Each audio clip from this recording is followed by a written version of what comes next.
Programme میں ایک بار پھر خوش آمدید ناظرین. ایئر کموڈور خالد چشتی صاحب کی گفتگو آپ نے سنی. یہی جو ایران امریکہ مذاکرات کے حوالے سے ایک اہم پیش رفت سامنے آ رہی ہے, اسی پر ہم گفتگو کریں گے. ایئر مارشل سعید خان صاحب ہمارے ساتھ اس وقت موجود ہیں. سر بہت شکریہ سعید صاحب وقت نکالنے کا. اس وقت جو مذاکرات کے حوالے سے انتظار کیا جا رہا تھا, فائنلی اس حوالے سے اب اہم پیش رفت جو ہے وہ سامنے آ رہی ہے کہ ایران کا ڈیلیگیشن اسلام آباد کے لیے روانہ ہو رہا ہے. آج رات امکان ہے کہ وہ پاکستان پہنچ جائے, اور اسی طرح جو امریکی وفد کے حوالے سے بھی کچھ خبریں سامنے آ رہی ہیں. سر اس پیش رفت کو کس طرح دیکھ رہے ہیں آپ, جو تقریباً 5-6 روز سے انتظار کیا جا رہا تھا؟ بسم اللہ الرحمن الرحیم. پہلے تو آپ کا بہت شکریہ کہ آپ نے اپنے پروگرام میں انوائٹ کیا. دیکھیے یہ ایک بہت ہی اچھی اور ہیلدی ڈیولپمنٹ ہے. جس طرح آپ خود فرما رہے ہیں کہ پوری دنیا جو ہے انتظار کر رہی تھی اس خوشخبری کا, اور میرا خیال ہے کہ یہ جو سب کچھ پاسبل ہوا ہے وہ پاکستان کی اعلیٰ سفارتکاری کی وجہ سے ہوا ہے. بیہائنڈ دا سینز ہمارے پرائم منسٹر, ہمارے فیلڈ مارشل اور ہمارے فورن منسٹر جو ہے وہ انتھک کوشش کر رہے تھے. تقریباً دنیا کے سب امپورٹنٹ کیپٹلز میں وہ اپنے اپنے لیول پہ بات چیت کر رہے تھے. وہ پوری کوشش کر رہے تھے امریکہ اور ایران کی ملٹری اور سویلین لیڈرشپ کے ساتھ بات کرنے کی, تاکہ کسی طریقے سے وہ جو ڈیڈ لاک ہے دونوں کے بیچ میں وہ ختم ہو جائے.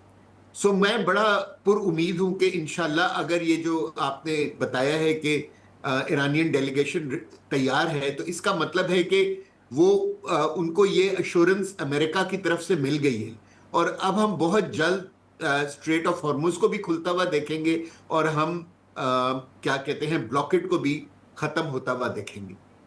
اگر معاہدہ ہو جاتا ہے تو یہ تو بہت اچھی بات ہے, لیکن اگر معاہدہ نہیں بھی ہوتا تو جو سٹیکنگ پوائنٹس ہیں ان کے اوپر فیس ٹو فیس بات کر کے آپ آئی ایم شیور کہ جو جہاں پہلے ایک سٹیلمیٹ تھا ہم اس سے آگے کی طرف بڑھیں گے.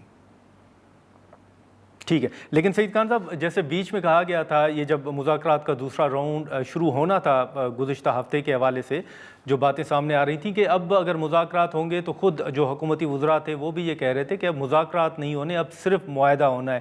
تو آپ سمجھتے ہیں کہ اس وقت جو صورتحال ہے, اب یہ جو مذاکرات کا دوسرا راؤنڈ ہے واقعی ان وزراء کے مطابق اب صرف معاہدہ ہونا ہے, معاملات پہلے سے طے پا گئے ہیں, یا آپ سمجھتے ہیں کہ نہیں ابھی کچھ ایشوز باقی ہیں جن پر گفتگو ہونا ہے؟ میرے خیال میں دیکھیے سوائے پاکستان میں 2 یا 3 افراد سے زیادہ کسی کو پتہ ہی نہیں ہے کہ ایکچولی ہو کیا رہا ہے. ٹھیک ہے نا, کیونکہ ان ہماری سفارتکاری کی اور ان جو پارلیز ہیں ان کی سکسس کی وجہ ہی یہی تھی کہ دونوں پارٹیز ہماری خاموشی کو اور اس بہترین طریقے سے چیزوں کو آگے لے جانے کو اپریشیٹ کریں تھی, کہ ہم نے نہ کبھی میڈیا میں جا کے بات کی, نہ ہم نے کبھی اپنے کنٹری میں کسی لیول کے اوپر کوئی گفتگو کی.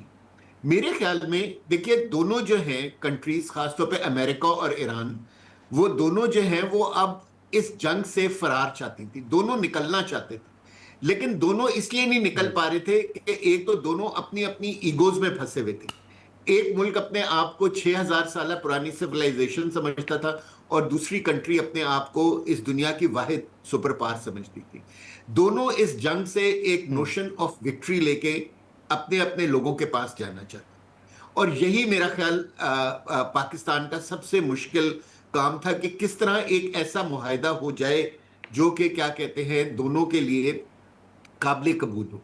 میرے خیال میں ساری چیزیں ابھی حل نہیں ہوئی ہوں گی جو ہے کیا کہتے ہیں, لیکن پاکستان نے ان دونوں کو اس چیز پہ کنونس کیا ہے کہ دیکھیں آپ نے آج نہیں تو آگے بھی جا کے ایک دوسرے سے بات کر کر ہی ایک معاہدے پہ پہنچنا ہے. تو اس وقت جبکہ پوری دنیا میں ایک آپ لوگوں کی وجہ سے ایک ریسیشن آیا ہوا ہے, تو آپ آج کیوں نہیں بات کرتے؟ وہ جو ساری گڈ ول ہے دنیا میں, بوتھ امریکہ اور ایران کے لیے جو گڈ ول تھی, اب وہ گڈ ول ختم ہو رہی تھی کیونکہ لوگوں کے ڈے ٹو ڈے مسائل ان کے لیے اب ایک ایشو بنتے جا رہے ہیں. تو میرا خیال ہے پاکستان اس چیز کو سمجھانے میں بہت کامیاب رہا ہے, اور اگر یہ جب ٹاکس ہوں گی تو 95% پوائنٹس تو آلریڈی کیا کہتے ہیں فرسٹ ٹاکس کے اندر ڈیسائیڈ ہو گئے تھے. جو 5% پوائنٹس ہیں ان کے اوپر آئی ایم شیور کہ آگے بڑھیں گی دونوں کنٹریز، اور اگر ہو سکا یعنی کہ آپ کی طرح میں بھی دعا گو ہوں کہ اس ٹاکس کے اینڈ میں معاہدہ ہو جائے، لیکن اگر نہیں بھی ہوتا so it will still be a positive development۔ ناظرین، ایئر مارشل سعید خان صاحب ہمارے ساتھ موجود ہیں، ہم یہاں پر ایک مختصر سا بریک لیں گے اور بریک کے بعد ہم یہیں سے گفتگو کو آگے بڑھائیں گے۔